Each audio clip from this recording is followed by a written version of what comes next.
Honorable Prime Minister, sir, Erica George, a student of class 9th from the beautiful lush Greenland with eucalyptus forest, Udhampur, Union Territory of Jammu and Kashmir, seeks your guidance. Erica, please ask your question. Greetings, Honorable Prime Minister, sir. I'm Erica George from APS Udhampur, Jammu and Kashmir from 9th. So the question that I wanted to ask was, nowadays there's a lot of competition, especially in the academic fields and in a country like India. In this case, there are a lot of people who are really very talented and knowledgeable, but due to some reason they could not appear for the exams. Maybe they could not choose the right path, or maybe they do not have the proper counseling. So sir, in this case, what can we do for these people so that the talent of these people does not go to a waste and instead can be utilized in a better and efficient way? Thank you, sir. Thank you, Erica. Honorable Prime Minister, sir, Hari Om Mishra, a class 12 student from Industrial Hub, Gautam Budh Nagar, Uttar Pradesh, is preparing for his board exams and wishes to ask a similar question that has been invited by a competition organized by ZTV. Hari Om, please ask your question. नमस्कार, मेरा नाम हरिओम मिश्रा है और मैं Cambridge school Noida की 12वीं कक्षा का छात्र हूं। मेरा आज प्रधानमंत्री जी से सवाल है कि जैसा इस साल कॉलेज में एडमिशन की प्रक्रिया में काफ़ी बदलाव लाए गए हैं और इस साल बोर्ड परीक्षा के पैटर्न में भी काफ़ी बदलाव लाए गए हैं, तो इन सारे बदलावों के बीच में हम विद्यार्थी अभी बोर्ड परीक्षा पर ध्यान दें या फिर हम कॉलेज के एडमिशन की प्रक्रिया पर ध्यान दें, हम किस चीज़ को और अपनी तैयारी किस प्रकार करें? Thank you, Hari Om. Honorable Prime Minister, sir, just like Erica and Hari Om, many students from different parts of the country have expressed their anxiety and concern about whether to focus on studies, competitive exams, board exam preparation, or college admission. We all seek your guidance, Honorable Prime Minister, sir. वैसे दो अलग-अलग प्रकार के सवाल हैं।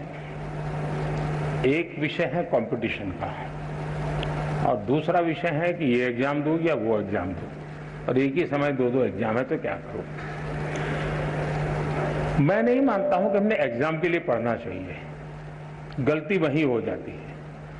मैं इस exam के लिए पढ़ूंगा, फिर मैं इस एग्जाम के लिए पढ़ूंगा, इसका मतलब हुआ कि आप पढ़ नहीं रहे हैं, आप उन जड़ी बूटियों को खोज रहे हैं जो आपका काम आसान कर दें, और शायद इसी के कारण हमारे लिए अलग अलग एग्जाम अलग लगते हैं, कठिन लगते हैं।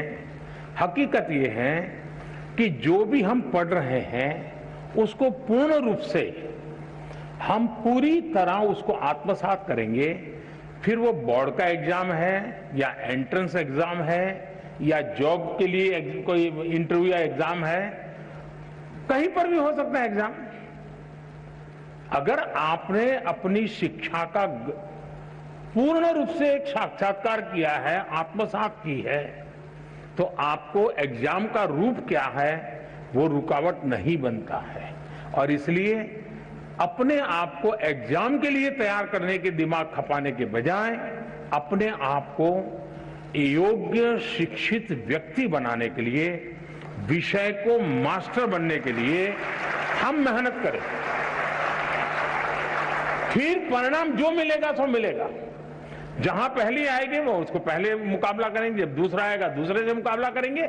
लेकिन मुकाबला इसलिए करते हैं कि अब जो मैंने खिलाड़ी आपने देखा होगा, वो खिलाड़ी खेल के अंदर पारंगत होता है, किस लेवल की गेम के लिए खेलना है उसके लिए नहीं करता मेहनत। फिर वो तहसील में खेलेगा तो वहां अपना कर्तव्य दिखाएगा, डिस्ट्रिक्ट में खेलेगा वहां कर्तव्य दिखाएगा, नेशनल खेलेगा वहां कर्तव्य दिखाएगा, इंटरनेशनल खेलेगा वहां कर्तव्य दिखाएगा, और खुद भी इवॉल्व होता जाएगा।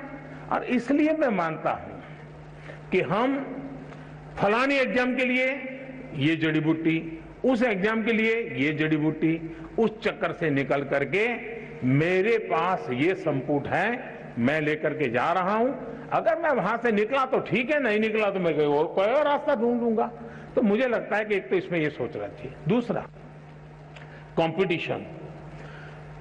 देखिए दोस्तों, कंपटीशन को हम जीवन की सबसे बड़ी सौगात मानना चाहिए।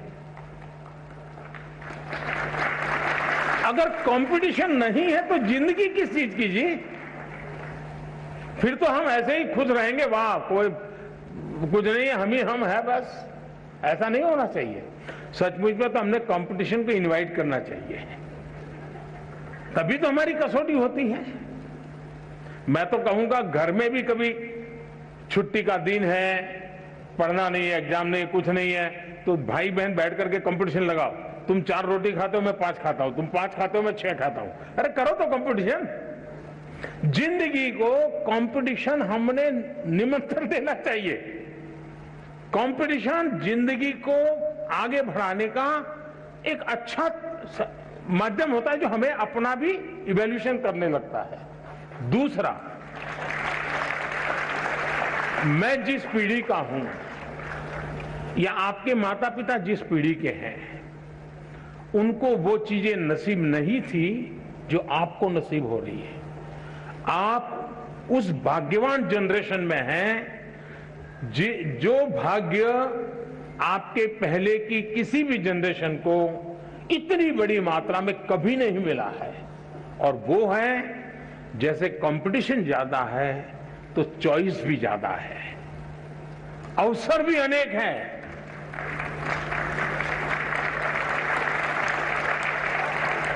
आपके परिवार में इतना अवसर नहीं थे। आपने देखा होगा, 2 किसान हो, मान लीजिए उसकी भी 2 एकड़ भूमि है, इसकी भी 2 एकड़ भूमि है, लेकिन एक किसान है, चलो भाई गुजारा करना है, गन्ना की खेती करते रहो, अपना गुजारा चल जाएगा।